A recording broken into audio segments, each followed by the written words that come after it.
Welcome back to The Real Story with Jeanne Ives. On the line with me is Dr. Prunskis. He is the founder and co-medical director of Illinois Pain and Spine Institute and a clinical professor at Chicago Medical School. He's an award-winning pain doctor. Now, we're not going to talk about pain. Get ready for this, because he is far more of a robust person than just being a doctor. But I want to let you know also, though, he is the medical director and principal of DXTX Pain and Spine for over 40 locations in 8 states with over 275,000 patient visits last year. He's a presidential appointee to the Department of Health and Human Services Best Practices Pain Task Force in Washington, D.C., and they are there to establish national guidelines for the treatment of pain, where he currently serves when he is not seeing patients. That's where he is. But here's the most important thing. As the war rages in Ukraine, we welcome Dr. Jeanne Prunskis. He is the honorary consul of Lithuania in the United States.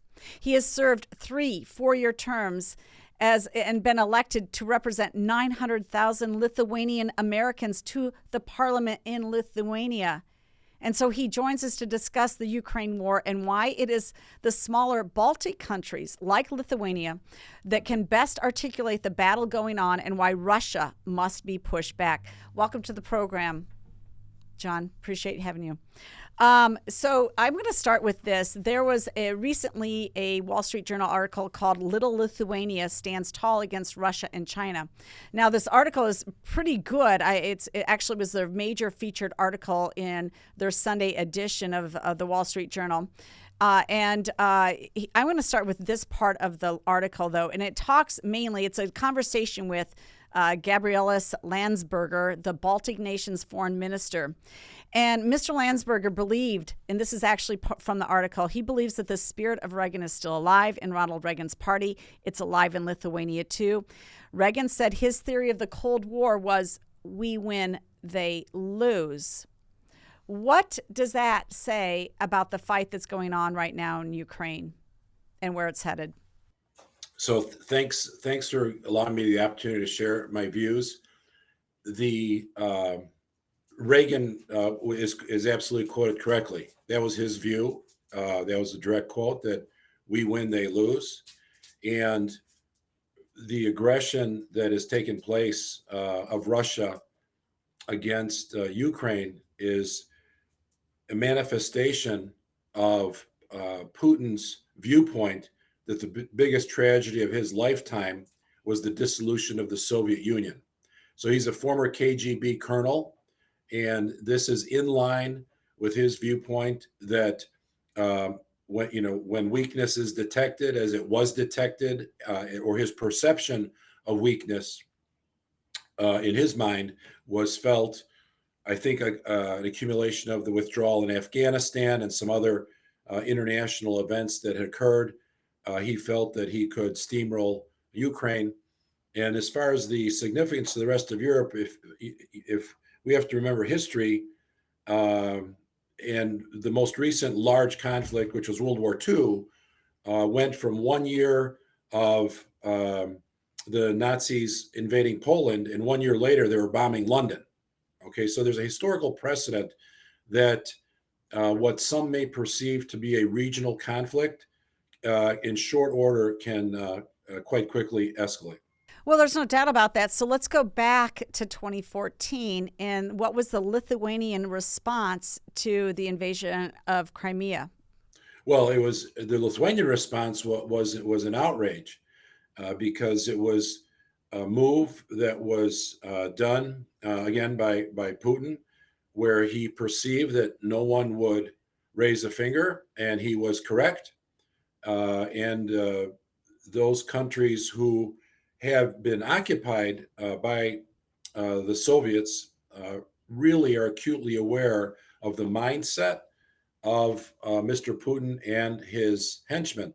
And so they view this as an outrageous attack, not just on Ukraine, but on Europe and the West. But there was no really forthright European response to that invasion, nor was there a response in 2016 when they then moved into eastern Ukraine.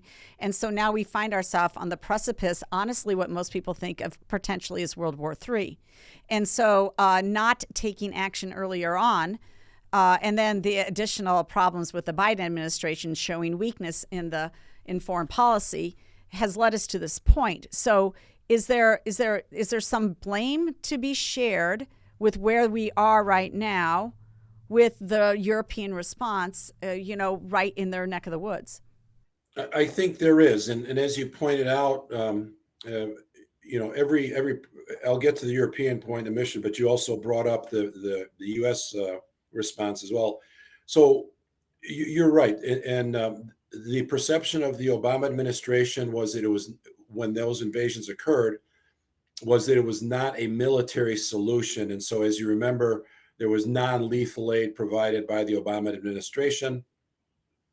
And then nothing really happened from an aggression standpoint during the Trump administration, and then again, more recently, of course, during the Biden administration, was the invasion.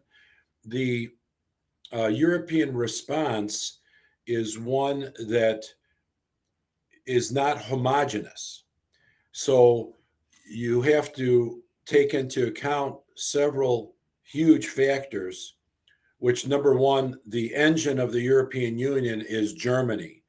Germany was importing its natural gas from Russia.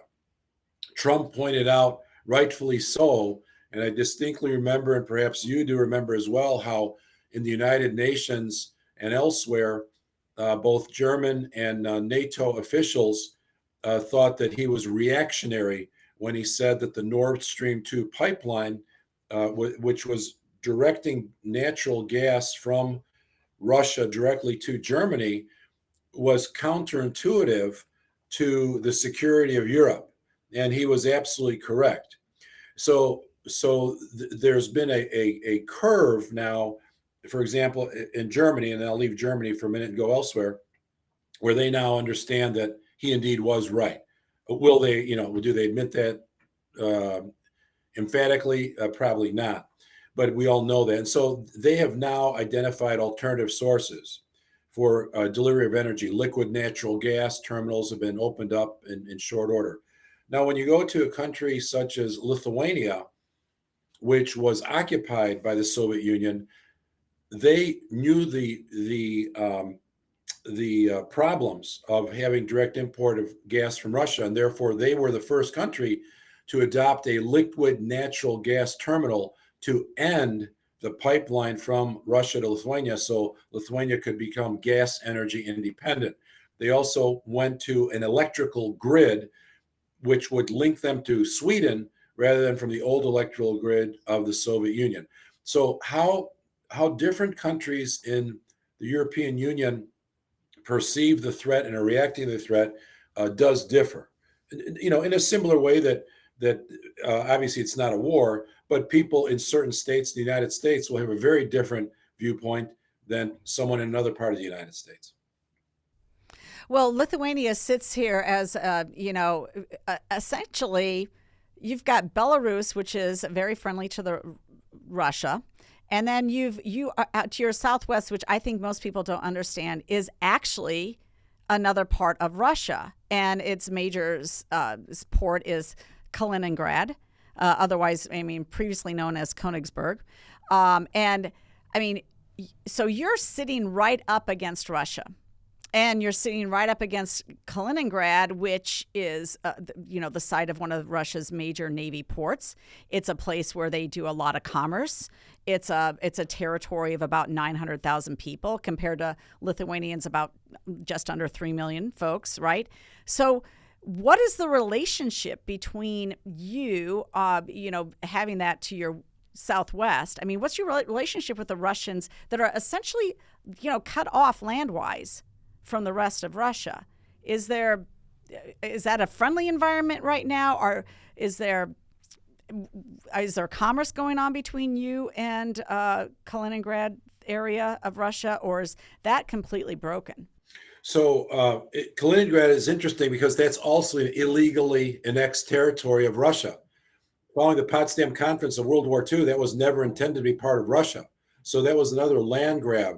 And that's, a lot of people don't know that. And so there is a border between Lithuania and Kaliningrad that's called the Suwalki Gap, and that's the portion, I'm sorry, with Poland. That's a short stretch of land, relatively short, Suwalki Gap, and between the border of Lithuania and Poland, on one side is Russia, which is the main part of Russia, and then the Kaliningrad, which is another part. And so that's a part that people are concerned with. That if in the event of a conflict, that will be an area of great military activity. Which, as a graduate of West Point, you know better than me. And but commerce now with Russia is restricted by the sanctions of the European Union. And so, as Lithuania is an active member of the European Union, commerce is virtually non-existent. Okay, so is there any free flow of people across that border as well? That's a great question. So, the European Union and Lithuania have erected fences with What? the support. Wait. Of Border the Biden. fences? No. Tell me that's Yes. not true. I heard that border fences don't work. Not only is it true, however, it's with the complete support of the U.S. government. Oh, that's interesting. So, and I get daily diplomatic feeds, and there is no crossing. They are stopped, zero crossing. And that's what is so ironic, and that Lithuania and other European Union countries have erected, I think it's mainly fences and barbed wire, concertina wire, but with guard posts, and they have shut down illegal immigration with the support of the United States government. I'm so glad that you brought that up. That's just astounding. Now, it is astounding because our policies are so different. So, given the history there, so, you obviously were a satellite for a long time. You gained your independence in 1991. Then you joined the European Union, and then you joined NATO. You're part of NATO. So you have a long history of wanting freedom. Now, what should Americans understand, though, about the situation over there that we can't understand because we've never been occupied? I mean, how bad is it? How big of a fight should we be involved in to help support you? Do you think that if we can't contain Russia or push them out of Ukraine, if we can't, do you think that they'll go the next step to Latvia and then into possibly Lithuania? So Lithuania, Latvia, and Estonia are part of NATO, and actually business is pretty much normal now, because remember, with the NATO treaty, an attack on one is an attack on all. And so I kind of jokingly say to my friends, I say, what's the similarity between Hawaii and Lithuania? Well, obviously, there's no apparent similarity, except if someone would attack Hawaii, as we were in Pearl Harbor, Lithuania would be obligated to come to the defense if the United States invoked that part of the treaty. So, in other words, if there's an invasion of a NATO country, that would be extreme, and no one let me rephrase that. Very few envision that to occur, because that would be a quantum step, especially with now Finland being part of NATO. The Finland military is one of the best armies in the world because they have fought Russia in the past. And they, up until a few weeks ago, they said, we're going to go it alone if they attack us. Their military, and you know this again better than me because of your experience, is top notch. And so Russia just effectively, I don't know what the magnitude is, I think doubled their border now with a NATO country, which is the exact opposite of what Putin thought. Putin thought that the invasion of Ukraine would go as it did in Croatia. He would march in, Zelensky would leave, and they would occupy it, and NATO would dissolve. And the exact opposite has occurred. Okay, so let's go there right now. I do catch up with the Institute for War, which they have been following the Ukraine war and giving their campaign assessments on what's going on, their military campaign assessments. This one's from May 11, 2023.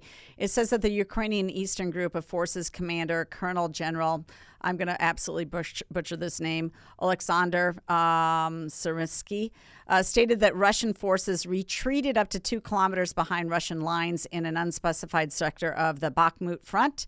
and that they confirmed this confirmation of Ukrainian gains that prompted a response from Prunskis, who claimed that the Ukrainian forces have started the counteroffensive and recaptured 3 kilometers of ground in and around Bakhmut.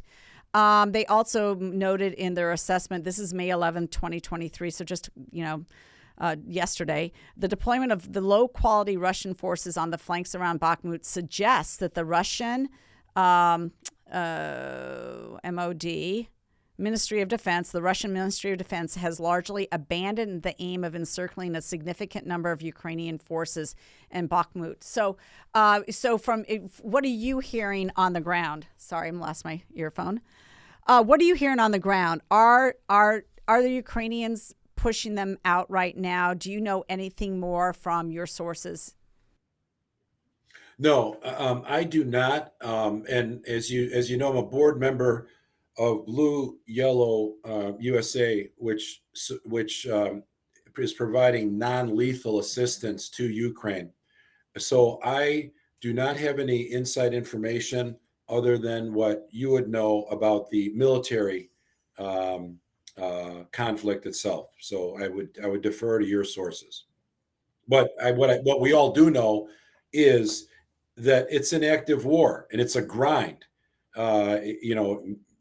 Just small patches of territory go one way, go the other way. Yeah, no, it is absolute grind, and that goes to the whole question of how long are we going to be there? We just faced off in Afghanistan for 20 years.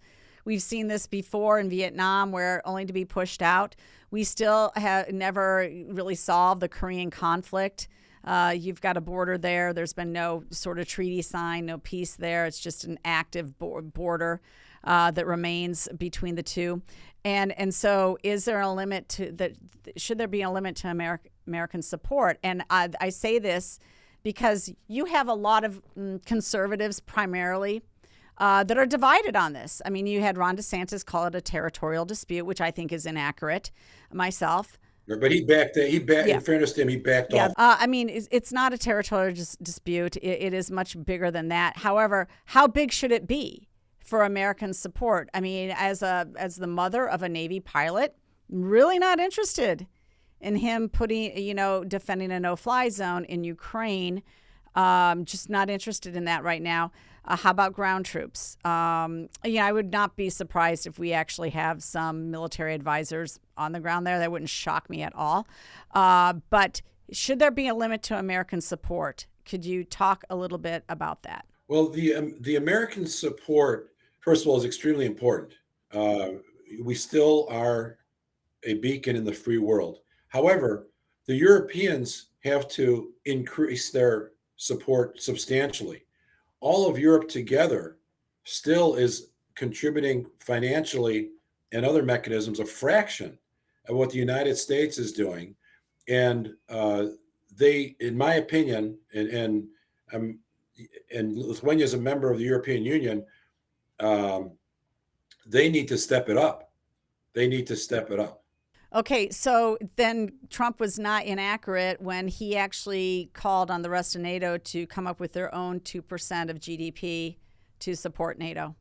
Well, it's two things. So first of all, he's not inaccurate because that's in the treaty, right? And so when I was in the World Lithuanian Community, Lithuanian Parliament Commission for those years, that was one of the resolutions that I brought forth, and it took me 5 years to pass because, as you know, most of the countries in Europe are not contributing the 2% of their GDP to defense. And the way the treaty is written, it's you don't have to contribute, you don't have to write a check to NATO. You just have to make sure that 2% of your GDP is for military defense.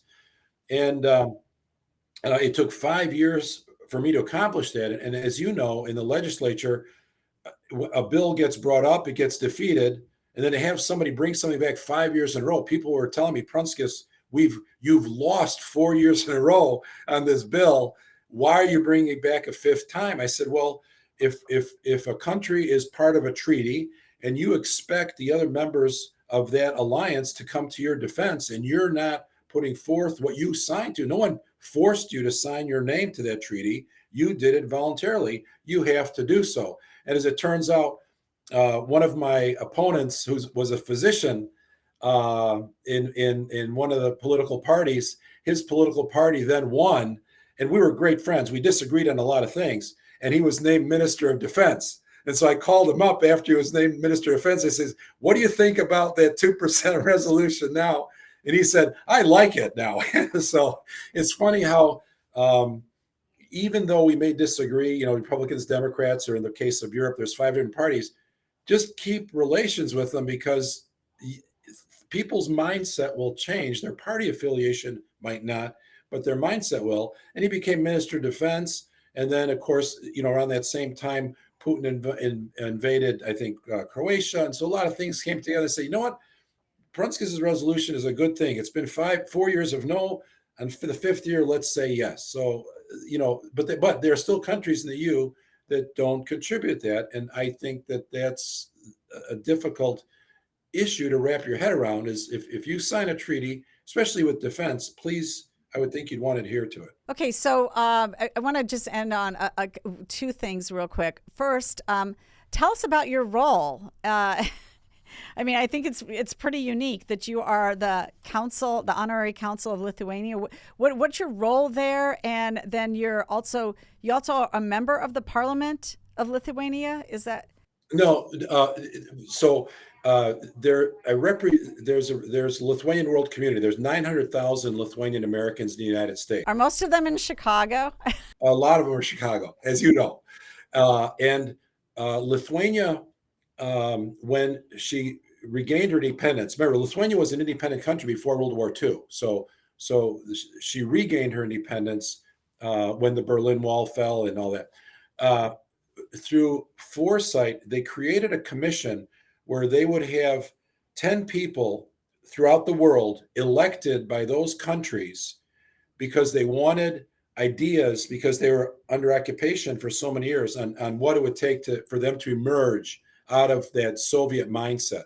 And so they set it up so that the people in those countries would vote for someone, because they felt that country would know better who to send. And that's how I and others wound up there. That's just terrific. Okay, last thing. Back to Mr. Landsbergis, who is the foreign minister. He says. And by the way, his grandfather was the first head of state of Lithuania and stood toe to toe with Gorbachev during the independence fight. Yes, and you guys in January, you celebrate that because they came in with tanks, right? And they killed 13 Lithuanians, and you're like, okay. And then he backed down after that. Good for him. It's amazing, because this is the history that we don't know. This is something that most Americans have never faced. And now, as we get further and further away of the Cold War, I was a Cold War warrior myself. I went in under Ronald Reagan into West Point in 1983, peace through strength. Mr. Gorbachev tore that wall down. I served in Germany when the wall fell. I was there in 1989 when it fell. You saw the fruition of leadership and somebody who stood up and put money behind it and an effort behind it to actually do something. I mean, we grew up with the Cold War threat. We grew up with the nuclear weapon threat. And there's so many Americans who do not understand that part of history. But certainly the Lithuanians do. And his message to Americans, he says, and this is from that Wall Street Journal editorial, we're all connected by unseen geopolitical thread that binds the world. A Ukrainian victory or loss will affect my country, will affect South Korea, will affect Taiwan, will affect Japan, will affect Israel, will affect the United States. So we cannot get tired. We cannot stop supporting Ukraine. We have to continue that until they win. True? Okay. Mm-hmm. And as you may know, we talked about Taiwan briefly, but as you know, Lithuania has picked a fight with mainland China in support of Taiwan. Well, I think certainly if at this point in time, right now, under a Biden administration, if we were to actually see a settlement in Ukraine, it would not bode well for the Taiwanese. Correct. So, okay, well, thank you so much for joining me on The Real Story. This is Dr. Jeanne Prunskis. He has just been a friend of mine for a few years now. He's He's an award-winning pain doctor as well, but he's also the honorary consul of Lithuania to the United States. We really appreciate your insight on this important topic, and have a great day.